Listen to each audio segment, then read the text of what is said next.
Example number 3.7 का solution करेंगे। पिछले लेक्चर में हमने एग्जाम्पल नंबर 3.8 को क्लियर किया था और उस वीडियो में मैंने होमवर्क के रूप में आपको ये क्वेश्चन दिया हुआ था। तो चलिए आज हम लोग इसका सॉल्यूशन कर लेते हैं। ओके, आपके सामने क्वेश्चन लिखा हुआ है, चित्र में दिखलाए गए नेटवर्क की प्रत्येक शाखा में धारा का मान ज्ञात करना है। इसमें जितनी भी शाखाएं हैं उस सभी में धारा का मान क्या होगा, हमको धारा का मान ज्ञात करना है। ठीक है, फिगर आपके सामने दिया हुआ है। करंट डिस्ट्रीब्यूशन हमको करने की जरूरत नहीं है, वो ऑलरेडी क्वेश्चन में किया हुआ है। तो बिल्कुल ही ध्यान से समझेंगे इस क्वेश्चन को, एनसीईआरटी का एक इंपॉर्टेंट क्वेश्चन है। ओके, इसको हम लोग किरचॉफ्स लॉ की सहायता से सॉल्व करेंगे। आइए इसमें हम लोग सॉल्यूशन करते हैं। बिल्कुल ध्यान से समझिएगा। हमारा पहला काम होता था करंट का डिस्ट्रीब्यूशन, जो कि ऑलरेडी किया हुआ है। उसके बाद हम कहते थे कि लूप का डायरेक्शन चूज करिए। आप लूप का डायरेक्शन चलिए हम चूज कर लेते हैं। हमारा पहला लूप है ए बी सी ए, दिख रहा है आपको, ए बी सी ए। इस लूप में अगर हम चले और इसका डायरेक्शन कुछ ऐसा ले लेते हैं, क्लॉकवाइज डायरेक्शन में ले लिया हूं। अब चलिए इसको सॉल्यूशन करते हैं। लिखेंगे in closed loop, in closed loop A B C A, A B C A. Okay, Kirchhoff's law apply करेंगे। Applying Kirchhoff's law, applying Kirchhoff's law. Kirchhoff's law को अप्लाई कर रहे हैं हम यहाँ। मान लीजिए आप कहीं से स्टार्ट कर सकते हैं, यहाँ से, यहाँ से, यहाँ से। मैं हर क्वेश्चन में एक बात समझाता हूँ, आप कहीं से स्टार्ट कर सकते हैं।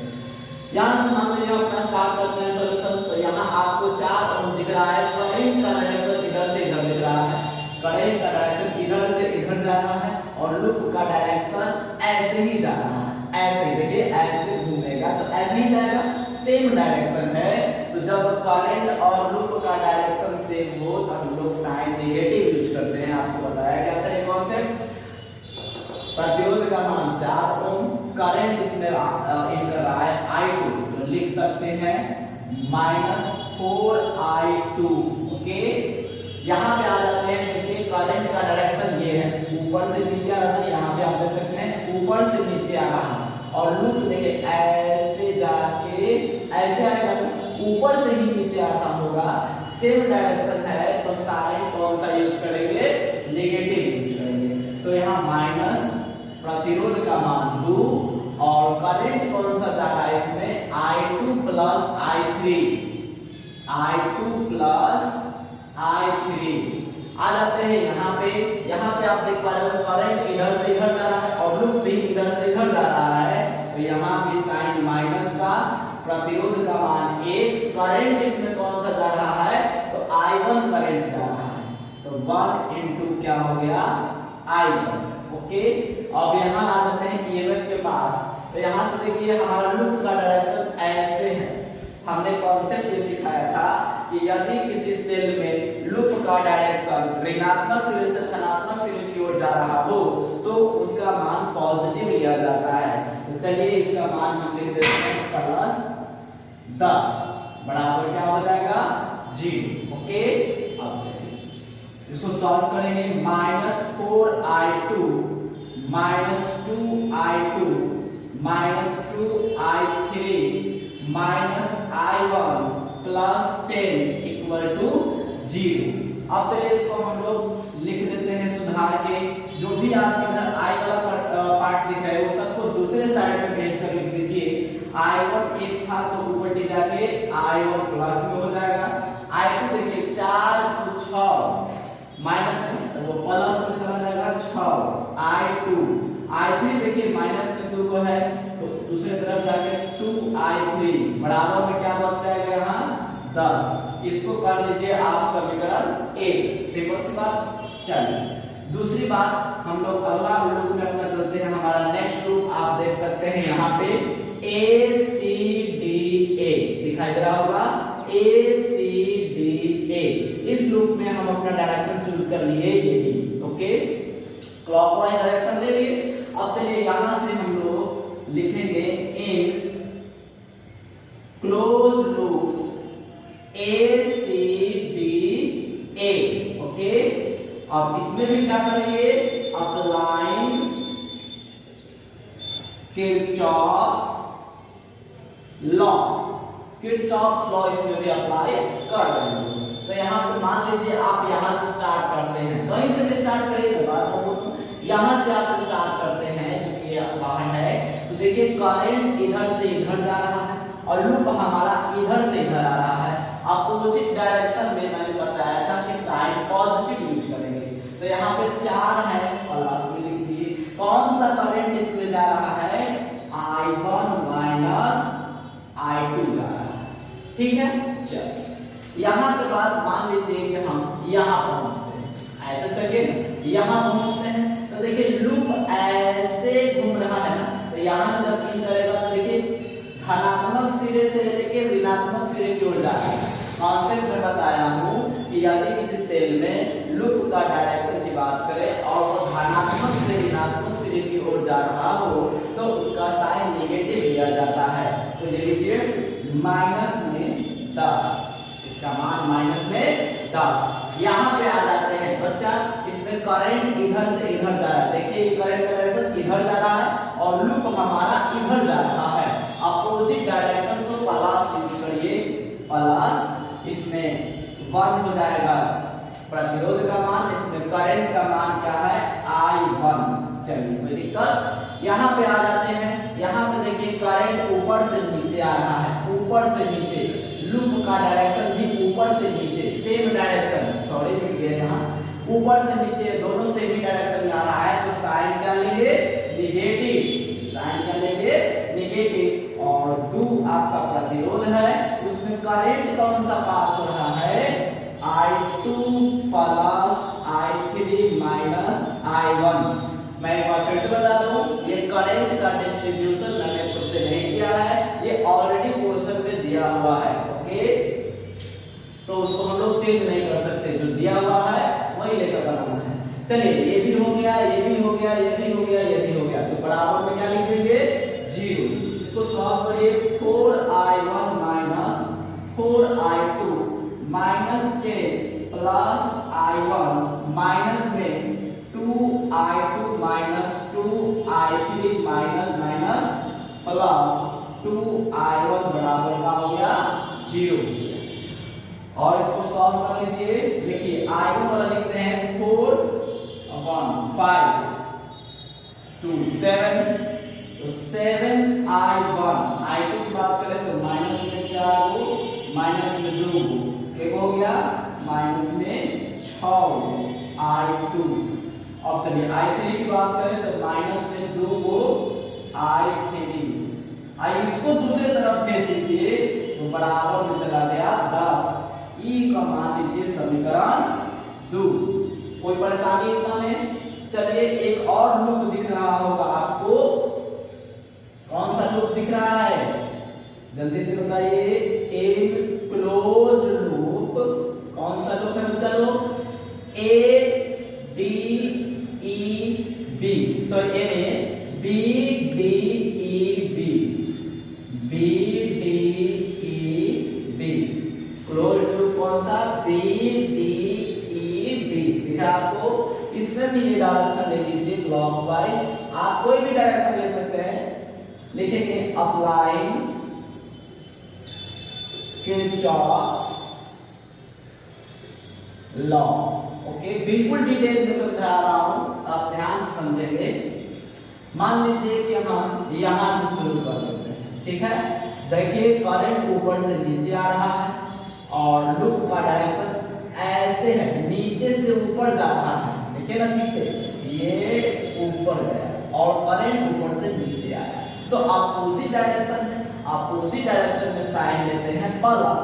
तो चलिए यहाँ पे 2 हो गया प्रतिरोध का मान, करंट इसमें कौन सा जा रहा है, I2 प्लस I3, यहाँ पे आ जाते हैं, करंट ऊपर से नीचे और लूप हमारा नीचे से ऊपर, अपोजिट डायरेक्शन है तो प्लस यूज करिए, प्रतिरोध हो गया 2, इसमें धारा कौन सा जा रहा है, I2 plus I3 minus I1, ठीक। एक ये बचा हुआ है। तो यहाँ पे आते हैं, ध्यान से देखिए, ऐसे करके ऐसे इधर से आया ना, देखिए धन सिरे से ऋण क्यों आ रहा है, तो ऋणात्मक होगा, -5 बराबर 0 हो जाएगा।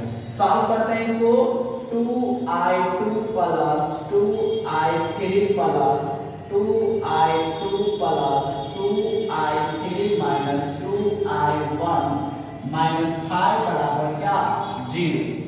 अब एक काम करते हैं, प्रत्येक i वाले भाग को दूसरे साइड भेज देते हैं। ये देखिए i1 वाला यही ना है, खाली ये प्लस में चला गया 2i1, ठीक है। i2 की बात करें, देखिए 2 को और 2 को 4 जो है प्लस में, तो दूसरे तरफ जाके माइनस में 4 तो i2 हो गया।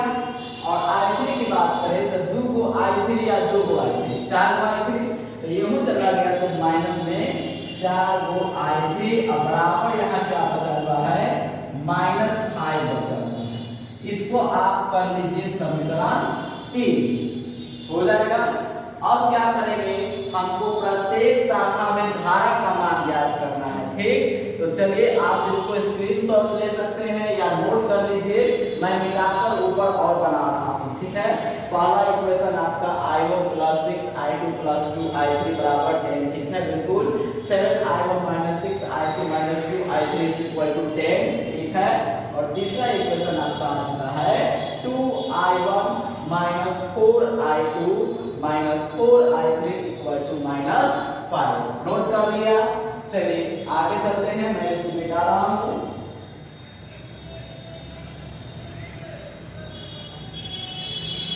ओहो, इक्वेशन मैं फिर से मिटा दिया, कोई बात नहीं, इक्वेशन हमको याद है, शायद 162 था, तो इक्वेशन 1 में यहाँ लिख देता हूँ, i1 plus 6i2 plus 2i3 10, यही था क्या, i1 plus 6i2 plus 2i3 10, समीकरण 1 ये था, ठीक है ना। चलिए अब हम सॉल्व कर लेंगे इक्वेशन 1 और 2 को, दिखाई दे रहा होगा आपको, लाइट कर दिया है। चलिए लिखेंगे, सॉल्विंग इक्वेशन 1 एंड 2, या हिंदी में लिखना है तो आप डायरेक्ट भी लिख सकते हैं। आप प्रयास कीजिए कि किसी एक को हम काट दें, अगर 2 को कट जाए तो और अच्छी बात है। समीकरण 1 और समीकरण 2 को देखिए ध्यान से, i3 की अगर बात करें तो इसका कोएफिशिएंट और इसका कोएफिशिएंट दोनों सेम है और अपोजिट साइड में है। अगर हम इन दोनों को जोड़ देते हैं तो i3 कैंसिल आउट होकर खत्म हो जाएगा। और यहाँ पे फायदे वाली बात यह है कि 6i2 और यहाँ -6i2 भी है, सो 6i2 वाला कंडीशन भी कट के कैंसिल हो जाएगा और डायरेक्ट आपका i1 का वैल्यू मिल जाएगा। तो चलिए हम करते हैं समीकरण 1 और 2 को सॉल्व। लिखेंगे समीकरण 1 तथा 2 को जोड़ने पर, अपोजिट साइड है तो क्या लिखेंगे, जोड़ने पर। आइए जोड़ते हैं, i1 plus 6i2 plus 2i3 10, and equation 2 है आपका 7i1 plus minus 6i2 minus 2i3 है 10। इसको आप ऐड कर दीजिए, जोड़ने के कंडीशन में साइड चेंज नहीं होता है, ओके। तो ये मैं डायरेक्ट काट रहा हूँ इसको, plus minus cancel, plus minus cancel. आप ही बताइए, 7 है कितना, 8i1 और 10 10 कितना, 20। अब ये डिवाइड में चला जाएगा, i1 20/8। आप काट सकते हैं इसको, 4 बचे 20 हो गया, 4 दूनी 8 हो गया। आप इसी को सॉल्व करके पूर्णांक में बदलिएगा तो 2 दूनी 4, 1 बचा बटा में 2, 2 पर मान 1/2 एम्पियर आ गया, ओके। आगे चलते हैं, ये i1 का मान निकल चुका, अब हमको क्या चाहिए, i2 का मान चाहिए, ठीक है। तो इसके लिए हम करते हैं क्या, समीकरण 2 और 3 को सॉल्व करेंगे, समीकरण 2 और 3 को सॉल्व करेंगे। i1 का मान यहाँ आ चुका है, तो उसमें से हम प्रयास करेंगे कि i3 को गायब कर दें ताकि i1 और i2 बच जाए, और हम उसमें i1 का मान पुट कर देंगे तो हमको i2 का मान मिल जाएगा, ओके। तो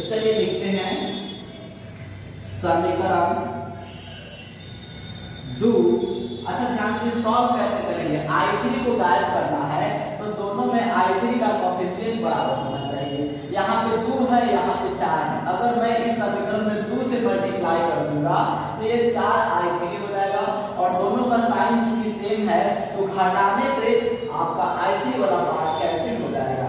तो लिखते हैं समीकरण 2 में 2 से गुना करके समीकरण 2 में से 3 को घटाने पर, समझ में आ रहा आपको? समीकरण 2 में आप 2 से गुना कर दीजिए तो 7 दूनी के 14I1, 6 दूनी के 12I2 और 2 दूनी के 4I3 और 10 दूनी कितना हो गया?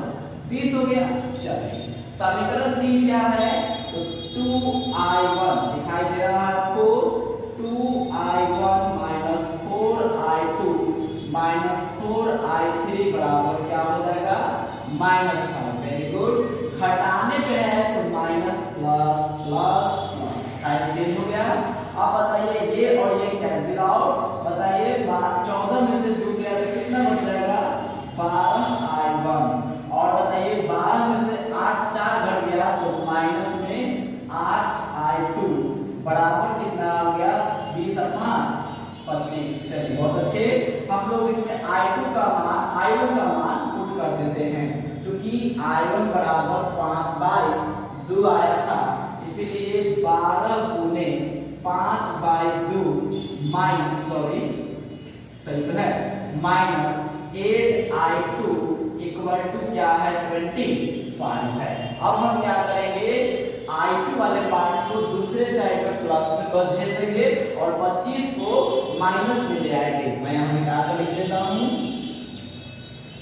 कोई बात नहीं, यहाँ पे देखिए काट देंगे तो 2 छक 12 और 6 बचे 30 हो जाएगा। तो यहाँ लिख सकते हैं 30 और बटे से 25 माइनस में आ गया और बराबर क्या हो गया? 8I2। तो आप ही बताइए I2 बराबर क्या निकल के आएगा? यहाँ से घटा तो 5 और बटा में आया 8, 5/8 एम्पीयर हो गया। ये I2 का मान आ गया। लिखेंगे समीकरण 1 में I1 तथा ये I1 नहीं है, ऐसे I1 तथा I2 का मान रखने पर, मान रखे समीकरण 1 आपको दिख रहा है यहाँ, I1 का मान 5/2 प्लस 6, I2 का मान 5/8 प्लस 2I3 इक्वल टू 10। इसको सॉल्व करेंगे तो आप यहाँ पे लिख सकते हैं 3 बार में और ये 4 बार में। ओके, 2 से काटेंगे तो ये 4 बार में और उसको काटिए 3 बार में। ये कितना हो गया? 3 बचे 15/4, ये 5/2। दूसरे तरफ भेज दीजिएगा माइनस में तो क्या हो जाएगा? 2I3 बराबर 10 माइनस 5/2 माइनस 15/4। मैं यहाँ सॉल्व कर दूं। 2I3 इक्वल टू 4 और 2 का एलसीएम हो जाएगा 4। अब बताइए 10 में 4 से गुना करिएगा तो 40 माइनस 2 दूनी 4 और 5 दूनी 10 माइनस 4 कैंसिल हो गया तो 15। अब देखिए 15 और 10 25 हो गया। 25 अगर 40 में से घटाया जाए तो 25 अगर 40 में से घटाया जाए तो 15 बचेगा। तो 2I3 यहाँ से मैं निकाल रहा हूँ।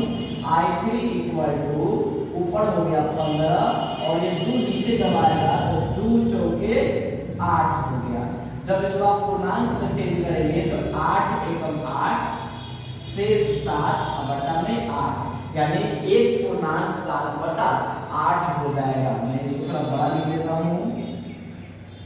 I3 इक्वल टू ये 15/8 और पूर्णांक में चेंज करेंगे तो 1.7/8 एम्पियर। जब आप इसको सॉल्व करेंगे तो 8 एकम 8 7 जोड़िएगा तो 15/8 आ जाएगा। तो I1, I2, I3 का मान हमने निकाल लिया है। अब चलिए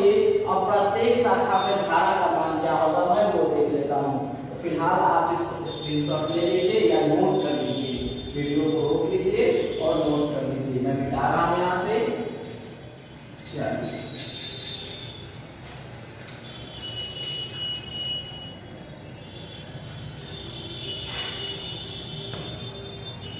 लिखेंगे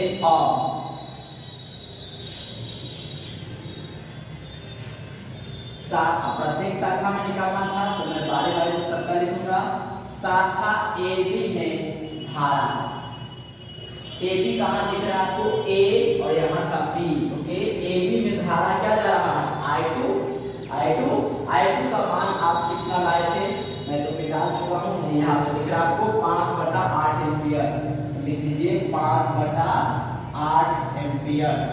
फिर है शाखा BC कर दीजिए, BC में धारा का मान, BC कहाँ दिख रहा है आपको, BC, ये है BC, आपको B और C दिख रहा है, इसमें कौन सी धारा प्रवाहित हो रही है, I2 प्लस I3, तो I2 का मान है 5/8 और I3 का मान आप देख पा रहे होंगे 15/8, तो जोड़ दीजिए 15 5 20/8, इसको सॉल्व करिएगा तो 4 × 5 = 20 और 4 × 2 = 8, तो कितना आ जाएगा 5/2, जिसको हम पूर्णांक में चेंज करें तो 2.1/2 एम्पियर आएगा।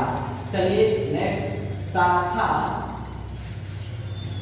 AC ले लीजिए, शाखा AC में धारा, शाखा AC में धारा का मान कौन सा धारा जा रहा है, I1 का, शाखा AC में I1 ही धारा पास कर रहा है ना, तो I1 का मान आया था 2.1/2 एम्पियर, ओके। फिर नेक्स्ट आते हैं शाखा AD, दिख रहा है आपको AD, शाखा AD में धारा कितना है, AD में I1 माइनस I2 जा रहा है, I1 का मान 5/2, I2 का मान 5/8, जब आप इसको सॉल्व करेंगे एलसीएम लेके तो 2 × 4 = 8 यानी 5 × 20 और -5, तो कितना आ जाएगा 15/8, जिसको आप लिख सकते हैं 1.7/8 एम्पियर, ओके। फिर है आपका शाखा कौन सा बच गया, CD ले लीजिए, शाखा CD में धारा, CD में कौन सी धारा है, I2 plus I3 minus I1, I2 का मान है 5/8 प्लस I3 का मान कितना है, तो I3 का मान आप देख पा रहे होंगे वहां पे निकाला हुआ है 15/8 माइनस 5/8, 5/8 नहीं होगा 5/2 है, I1 का मान 5/2 है। जब आप इसका एलसीएम ले लीजिएगा तो एलसीएम हो जाएगा 8, ये हो जाएगा 5 + 15 माइनस 2 × 4 = 8 यानी 5 × 20, बताइए 15 5 20 माइनस 20 कितना आ गया, 0 एम्पियर आ गया, यानी CD में कितना धारा 0। अब एक और बच गया धारा BED, इसी में ना है I3 जा रहा है, देखेंगे शाखा BED में धारा, BED में कौन सी धारा जा रही है, I3, और I3 का मान हम निकाल चुके हैं 1.7/8, तो 1.7/8 एम्पियर हो गया इसमें धारा का मान। इस प्रकार से हमने इस परिपथ की प्रत्येक शाखा में धारा का मान ज्ञात कर लिया है, तो आप इसको अच्छे से नोट कर लें, घर पे खुद से इसको जरूर एक बार बनाइए ताकि आपका प्रैक्टिस हो जाए, ओके। तो चलिए आज के लिए हम इतना ही क्लास रखते हैं, नेक्स्ट क्लास में हम व्हीटस्टोन ब्रिज के एप्लीकेशन के बारे में पढ़ेंगे जिसका नाम है meter bridge, okay. Next class हमारा मीटर सेतु का होगा जिसको इंग्लिश में मीटर ब्रिज कहा जाता है, ठीक है। इसी का एक डेवलपमेंट फॉर्म है, उसके बारे में हम लोग जानेंगे, उसके द्वारा भी अननोन प्रतिरोध का मान भी ज्ञात किया जाता है। तो मिलते हैं नेक्स्ट क्लास में, तब तक आपके लिए इसको बना लीजिए।